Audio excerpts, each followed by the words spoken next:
সব মিলাইয়া একটা জরুরি বিষয় হলো সবগুলো কথার থেকে উপকৃত হওয়া, লাভবান হওয়ার জন্য আন্তরিকতা জরুরি, একাগ্রতা জরুরি। যে মানুষটা দিল দিয়া আল্লাহর কথা শোনে, গ্রহণ করার মানসিকতা নিয়ে শোনে, বিশ্বাস করেন আল্লাহ তাআলা ধীরে ধীরে তার জিন্দেগি বদলায়। নিজের ভিতরে আগ্রহ থাকতে হয়, আন্তরিকতা থাকতে হয়, ইচ্ছা থাকতে হয়। আমি বিষয়টা পাত্তাই দিলাম না, আল্লাহর কথা কোনো গুরুত্বই দিলাম না, তাইলে হয় না। আসলে এজন্য পরিবর্তনের জন্য, নিজেকে বদলানোর জন্য আন্তরিকতা জরুরি। কোরআনুল কারীমের মধ্যে আছে, আল্লাহ তাআলা বলেন ওয়াহদি ইলাইহি মান ইউনীব, যে আল্লাহর দিকে ঝুঁকে আসে আল্লাহ তাআলা এগিয়ে তাকে হেদায়েত দিয়ে দেন। তাহলে বান্দা ঝুঁকতে হয়, মানে একটু আগাইতে হয়। আল্লাহ তাআলা বলেন তুমি আসবা 1 বিঘত, আমি আসবো 1 হাত। তুমি আসবা 1 হাত, আমি আল্লাহ আসবো 2 হাত। তুমি আসবা হাঁটতে হাঁটতে, আমি রহমত মাগফিরাত নিয়ে আসবো দৌড়তে দৌড়তে।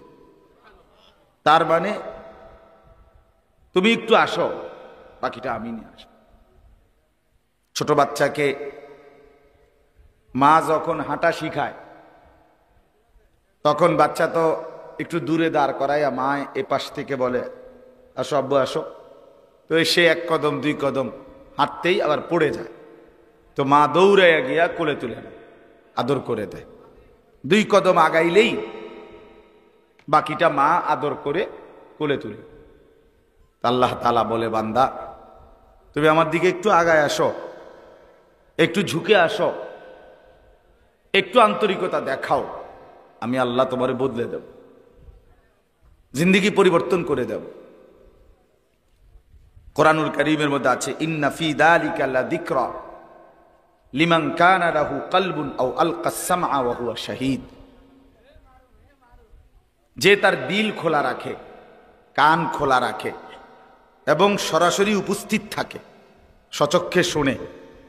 তো আল্লাহ তাআলা বলেন দিল খোলা, কান খোলা, চোখ খোলা, এই 3টা যে একত্রে খেয়াল করে, একত্র করে, তো নিশ্চয়ই এই কোরআনের মধ্যে তার জন্য উপদেশ আছেই আছে, আছে। শর্ত হলো দিল খুলতে হবে, কান খুলতে হবে, চোখ খুলতে হবে। আপনি বসে বসে মসজিদের প্রথম কাতারে বসে বসে জিমাইবেন আর আপনি আল্লাহওয়ালা হয়ে যাবেন। যারা আল্লাহওয়ালা হয়েছে তারা বুঝি এরকম জিমায় জিমায় হয়েছে। কথা বোঝেন না? ইমাম সাহেব জুমার বয়ান করবে আর আপনি বইয়া বইয়া এরকম জুড়াইবেন, আর জুরানির থেকে উঠে দেখবেন আপনি জোনায়েদ বাগদাদি। এরকম বিষয়টা আসলে জোনায়েদ বাগদাদি এমনি হয়ে গেছে নাকি ঘুমের তুইটা। এই জন্য এটা জরুরি। ভাই এখানে কথা বলেন না, এই যে আপনারা কথা বলেন না, এখানে কথা থাকলে একটু দূরে গিয়ে বলেন। প্যান্ডেলের পিছনে যারা কথা বলতেছেন, তো এই জন্য বললাম এটা জরুরি, আন্তরিকতা লাগবেই। চোখ খোলা রাখে, দিলের দরদ নিয়ে আল্লাহর কথা শুনলে কলিজা নড়ে ওঠে। তাকশাইরু মিনহু জুলুদুল্লাযীনা ইয়াখশাউনা রাব্বাহুম। আল্লাহ তাআলা বলেন আমার কোরআন এমন, অন্তরে যার আল্লাহর ভয় আছে সে যখন এই কোরআন শুনে, তখন তার শরীরের চামড়ার উপরে যেই পশম সেগুলো দাঁড়িয়ে যায়, পশম শিহরে ওঠে। সুম্মা তালিনু জুলুদুহুম ওয়া কুলুবুহুম ইলা যিকরিল্লাহ।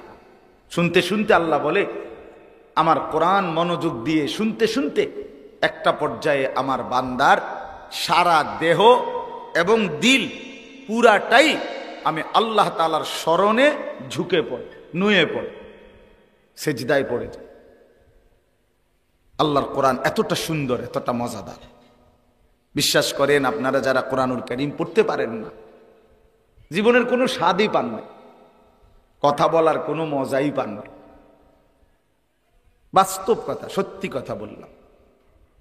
বয়স্ক মানুষ কিংবা নওজোয়ান, স্কুল পড়ুয়া বা কলেজ পড়ুয়া, আল্লাহর কোরআন যে পড়তে পারে না, দেখে দেখেও পড়ার তৌফিক হয় না যার, আপনি আসলেই বদনসিব, মন্দ কপাল, দুর্ভাগা। আপনি জীবনে বলার স্বাদে পান না, এই জবানের কোনো মজাই পান না। আমি তো বলি যে মানুষটা আল্লাহর কোরআন পড়তে পারে না মুসলমান, আমার দৃষ্টিতে সে বোবা, ওই আসলে কথাই জানে না। বাকি যেই কথাগুলো বলে এগুলো না বললেও চলত, আল্লাহর কথা বললেই ভালো।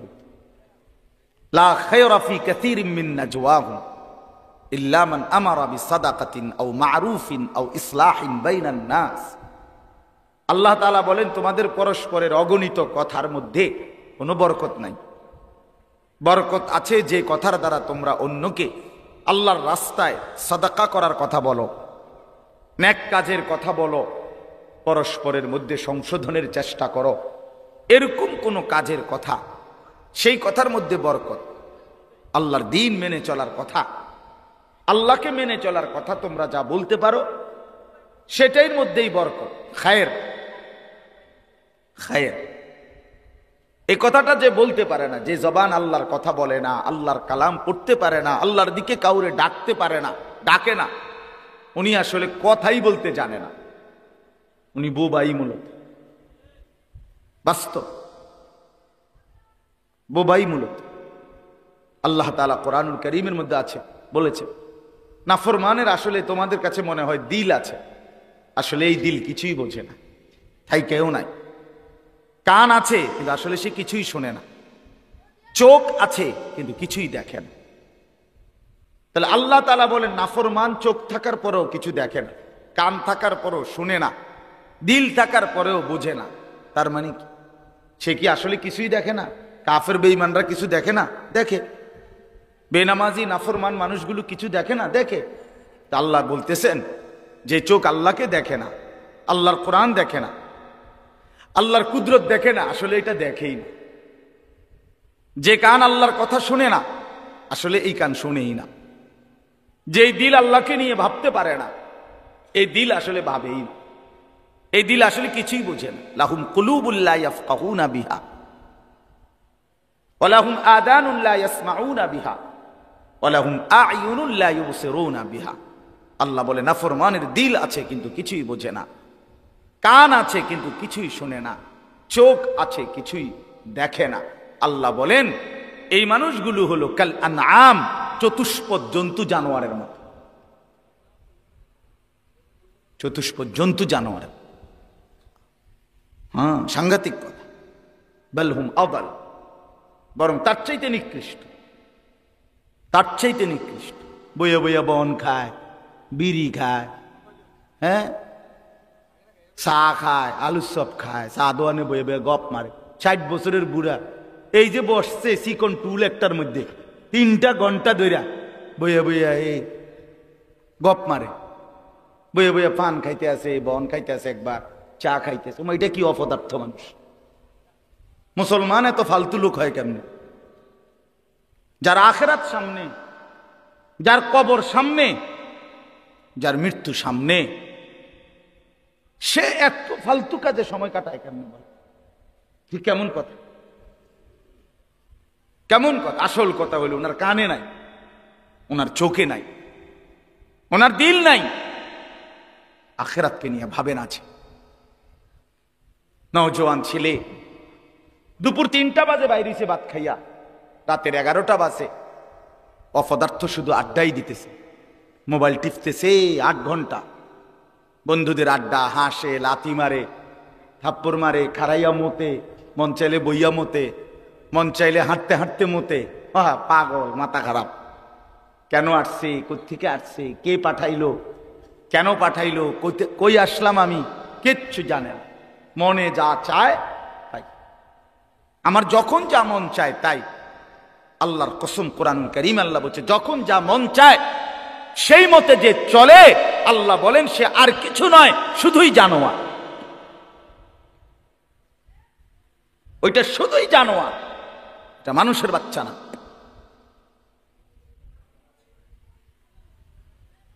মুসলমান মনের ইচ্ছা মতো চলতে পারে না। যদি সে মনে করে আমি মুসলমান, তার জীবন হবে নিয়ন্ত্রিত। মুসলমান মানেই যার শৃঙ্খলার জীবন। মুসলমান যার বলেই তাকে যে মন মতো চলতে পারে না। মন মতো তো চলে জানোয়ার, কুকুর বিড়ালের না কোনো হালাল হারাম নাই, গরু ছাগলের না কোনো হালাল হারাম নাই। মুসলমানের জন্য হালাল হারাম, ইমানদারের জন্য জায়েজ না জায়েজ বেছে চলতে হবে। আল্লাহ পাক যেটা অনুমতি দিয়েছেন সেটাই করতে পারবে, যেটা অনুমতি দেন নাই তা ছাড়তে হবে।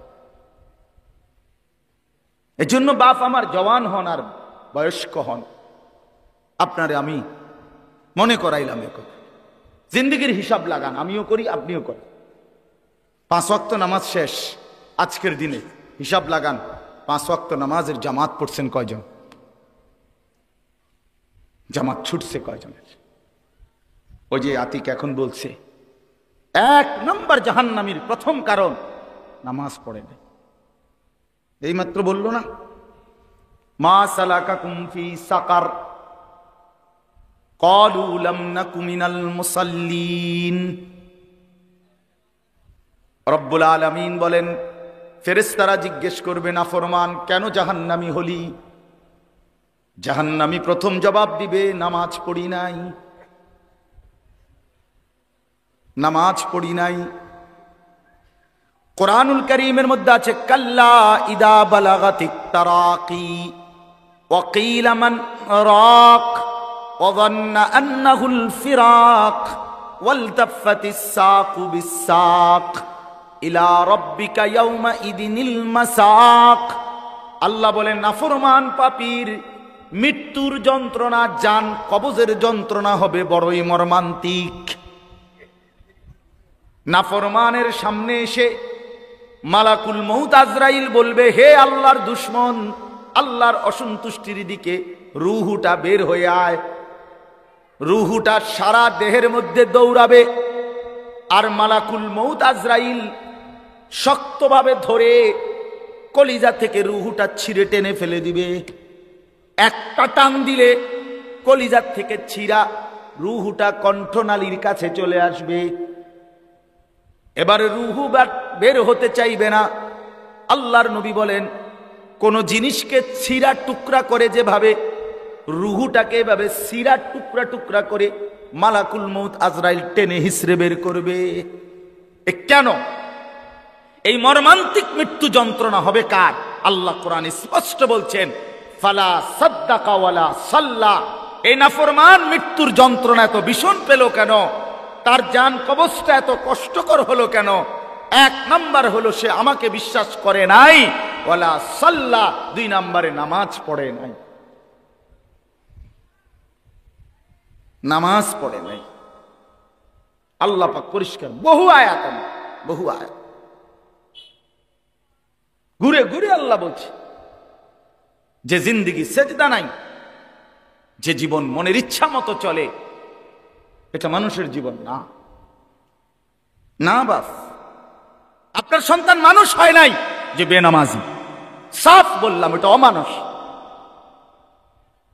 অমানুষ। এটা আপনি মানুষ বানাইতে পারেন নাই, আপনার জিন্দেগি ব্যর্থ।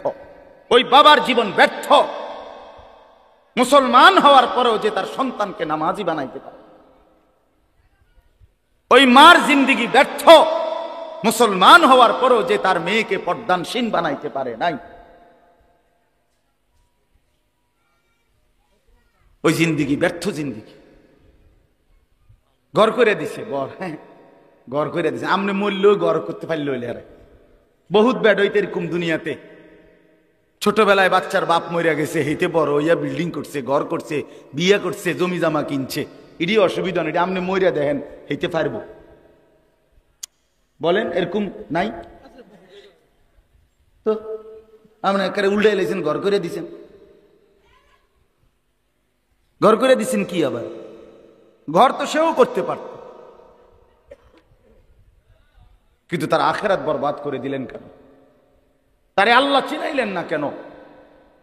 তারে নামাজে বাধ্য করলেন না কেন? আপনি বলতেছেন শোনে না, শোনে না তো এখন 16 বছর বয়সে না শোনে না, 7 বছর বয়সের সময় কিটছিলেন, চিরা চাবাইছিলেন? 6 বছর বয়সের সময় কি করছিলেন? চিরা চাবাইছিলেন তখন? তখন কেন তারা নামাজি বানাইলেন না? তখন কেন তারা সাথে করে মসজিদে নিলেন না? আপন সন্তানের সামনে কেমনে বিড়ি খাইলেন? এইতে কি শিখলো আমনের থেকে? আপন সন্তানের সামনে গালি দেন কেমনে? হ্যাঁ, আপন সন্তানের সামনে বেডির নাচ চান কেমনে টেলিভিশনে বইয়া? হ্যাঁ, আপনি এই নিকৃষ্ট রুচির মানুষ, আমনের ভূত মানুষ হবো কেমনে? কি গাজরের কথা! বিড়ি খাইতে খাইতে বেটা কয় ভূত মানুষ হও, পড়ালেখা করো।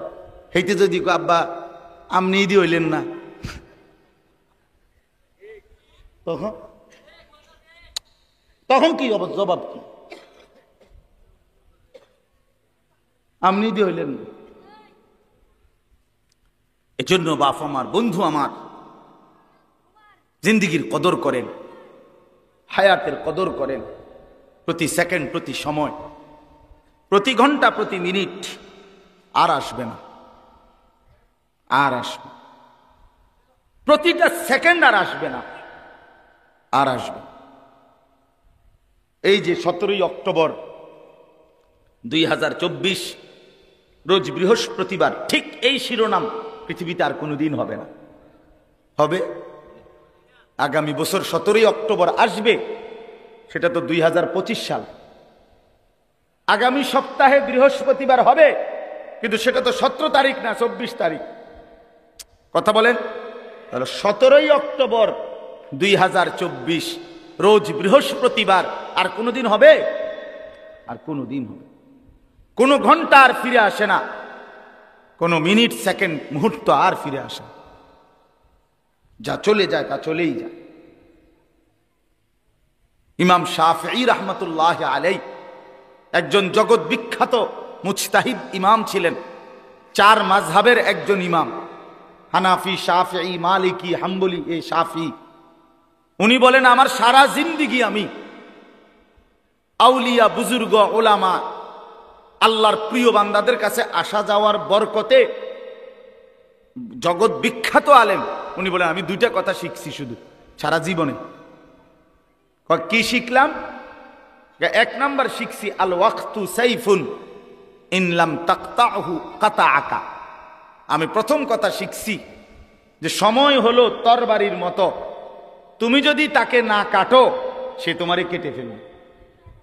তুমি যদি না ভাগ করো, আমি আধা ঘন্টা বিশ্রাম করব, 10 মিনিট নাস্তা করব, জোহরের নামাজ আমার 1টা 30-এ, আমি 12টা 50-এর ভিতরে আমার কাজ শেষ করব, 1টা 10-এর ভিতরে গোসল করে নামাজের জন্য রেডি হয়ে যাব। হ্যাঁ, আসরের নামাজ আমার 4টা 15-তে, আমার 3টা 50-এর ভিতরে উঠে যাইতে হবে, ওযু করে নামাজে যাইতে হবে। এভাবে সব কাজ যদি তুমি কাইটা সময়ের মধ্যে ভাগ না করো, সময় তোমারে কাটতে কাটতে তোমার উপর দিয়ে চলে যায়। আপনারা যখন রাত্রেবেলা, আমি অনেক সময় এটা খেয়াল করি, রাত্রেবেলা নীরবে যখন আমরা ঘুমাই, লাইট বন্ধ হয়ে যায়, তখন ওই দেওয়াল ঘড়ির কাঁটা খেয়াল করেন যে সেকেন্ডের কাঁটা, এটা যে ঘুরে, এটা কট কাট কাট কাট কাট কাট করে, মানে ছোট্ট ছোট একটা আওয়াজ করতে করতে এটা ঘুরে। তা আমার সব সময় এটার আওয়াজটা মনেই হয় যে এটা যেন আমারে কাটতে কাটতে চলে যাচ্ছে। তো আমি যদি সময়কে কাজে না লাগাই, আমি যদি সময়কে ভাগ না করি ইবাদতের জন্য, আখিরাতের জন্য, দুনিয়ার জন্য, ব্যবসাও করবেন, নামাজও পড়বেন, বাজারও করবেন, জামাতও ধরবেন, আপনি মিলাইয়া নিবেন, আপনি ভাগ করে নিবেন, সাজায়া নিবেন। হযরত বলেন ইমাম শাফিঈ, নাই তো সময় তোমারে কেটে কেটে চলে যাবে। 10টা বাজে ঘুমাইছেন, উঠে দেখবেন 6 ঘন্টা চলে গেছে। 12টা বাজে ঘুমাইছেন, উঠে দেখবেন 3 ঘন্টা চলে গেছে। আপনার জন্য 1 সেকেন্ড সময় দাঁড়াবে না। দাঁড়াবে কি বাপ? দাঁড়াবে না। কাজে লাগাইলেও চলে যাবে সময়, কাজে না লাগাইলেও সময় চলে যাবে। রাত শেষ হয়ে যাবে, আজকের রাত শেষ হবেই, বাসর রাতও শেষ হবে, জেলখানার রাতও শেষ হবে, আর আসবে না সময়। আর 2 নাম্বার হলো, হযরত বলেন ইমাম শাফিঈ রাহমাতুল্লাহ আলাইহি, আমি দ্বিতীয় কথা শিখছি নাফসুকা ইন শাগালতাহা বিল হক ওয়া ইল্লা শাগালাতকা বিল বাতিল। মনের চাহিদাকে যদি তুমি জোর কইরা নেক কাজে, হকের কাজে জোর কইরা যদি না লাগাও, তাইলে নফস মনের চাহিদা তোমারে সারাক্ষণ গুনাহ আর নাফরমানির কাজে লাগায় রাখবে। তুমি ছাইরা দাও শুধু যে আমি আল্লাহর বাঁধন মানি না, রাসূলের কথা মানি না, কোরআনের কথা মানি না, ইসলামের কথা মানি না, কে কি বলছে এগুলো আমার দরকার নাই, আমার মনে যা চায় তাই করব। হযরত বলেন, এই তুমি যদি মনের চাহিদাকে ছেড়ে দাও, তাহলে সে তোমার 24 ঘন্টা আল্লাহর নাফরমানির মধ্যে লাগায় রাখবে।